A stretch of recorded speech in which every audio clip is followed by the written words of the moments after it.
क्या आप भी सोराइसिस का इलाज करके थक चुके हैं? तो ये वीडियो आपके लिए है। अस्सलाम वालेकुम। आज हम बात करेंगे सोराइसिस या चंबल क्या है, ये क्यों होती है और इसकी अलामात क्या हैं और इसका एविडेंस बेस्ड इलाज क्या है। सबसे पहले ये बात आप जान लें कि सोराइसिस या चंबल की बीमारी कंटेजियस नहीं होती। इसका मतलब ये है कि ये बीमारी एक बंदे से दूसरे को मुंतकिल नहीं होती, यानी कि हाथ मिलाने से, इकट्ठे बैठने से दूसरे को नहीं लगती। अब हम बात करते हैं सोराइसिस क्यों होती है। सोराइसिस में सबसे पहले ये जान लें कि इसमें आपके जिस्म के ऊपर सुर्ख रंग के धब्बे बनना स्टार्ट होते हैं, यानी कि पैचेस या प्लाक्स बनना स्टार्ट होते हैं और वो उभरे हुए होते हैं। उनके ऊपर सिल्वर वाइट कलर का स्केल होता है। ये कहाँ कहाँ पे ज़्यादा नुमायाँ होते हैं? आपकी एल्बोज़ पे, नीज़ के ऊपर, बटक्स के ऊपर, बैक पे और स्कैल्प के अंदर। ये जगहें बहुत कॉमन होती हैं जिसमें आपको सोराइसिस मिल सकती है। इसके अलावा जिस्म के किसी भी हिस्से पे सोराइसिस नज़र आ सकती है। अब हम बात करते हैं कि सोराइसिस क्यों होती है।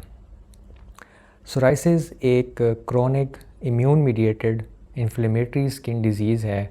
ये एक मल्टी सिस्टम डिज़ीज़ है। इसका मतलब ये है कि ये सिर्फ जिल्द की बीमारी नहीं है, बल्कि दूसरे अज़ा को भी मुतासिर कर सकती है।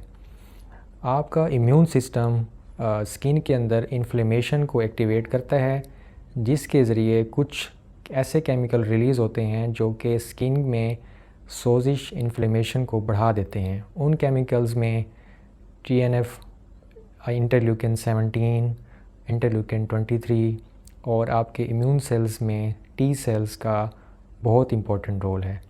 उसमें आपकी जिल्द की जो सेल्स हैं वो बहुत तेज़ी से बनते हैं। जो नॉर्मली 30 दिन में बन के शेड होते हैं, वो साइकिल 4 से 7 दिन में रह जाता है, जिसकी वजह से आपकी जिल्द के ऊपर सफ़ेद पैचेस बनना शुरू होते हैं। अब हम बात करते हैं कि सोराइसिस में स्किन के अलावा और क्या अलामात आ सकती हैं। जिल्द के अलावा आप सोराइसिस जो है आपकी नेल्स को अफेक्ट कर सकता है। नेल्स के ऊपर छोटे छोटे पिट्स या खड्डे बन सकते हैं। और इसके अलावा सोराइटिक आर्थराइटिस यानी कि जोड़ों को भी मुतासिर करता है। जोड़ में दर्द, सोजन और इन्फ्लेमेशन हो सकती है। तीसरे नंबर पे मेटाबॉलिक सिंड्रोम्स और कार्डियोवास्कुलर डिज़ीज़ का ख़तरा भी बढ़ा सकता है। तो अगर आपको सोराइसिस हो तो उसको सिर्फ जिल्द की बीमारी समझकर सिर्फ लगाने वाली क्रीम्स के ऊपर इक्तफ़ा ना करें, बल्कि डर्माटोलॉजिस्ट को चेक करवा के उनका एक मुस्तनद इलाज करना चाहिए। अब हम बात करते हैं कि सोराइसिस का एविडेंस बेस्ड इलाज क्या है। सबसे पहले सोराइसिस अगर आपकी जिल्द की कम हिस्से पर है, यानी कि माइल्ड सोराइसिस है, तो उसके लिए टॉपिकल ट्रीटमेंट्स काफ़ी हो सकते हैं। टॉपिकल ट्रीटमेंट्स में सबसे इम्पॉर्टेंट टॉपिकल कॉर्टिकोस्टेरॉइड्स और विटामिन डी एनालॉग्स जैसे कि कैल्सिपोट्रायोल अहम किरदार अदा करते हैं, और topical emollients. Vitamin D analogues topical सूरत में ही सबसे अच्छा इसका ट्रीटमेंट ऑप्शन हो सकता है। कुछ हालतों में हम इनको टॉपिकल स्टेरॉइड के साथ मिलाकर भी दे सकते हैं, लेकिन vitamin D capsule as a oral supplement देना सोराइसिस को ठीक करे, इसका एविडेंस हमें बहुत लिमिटेड मिलता है।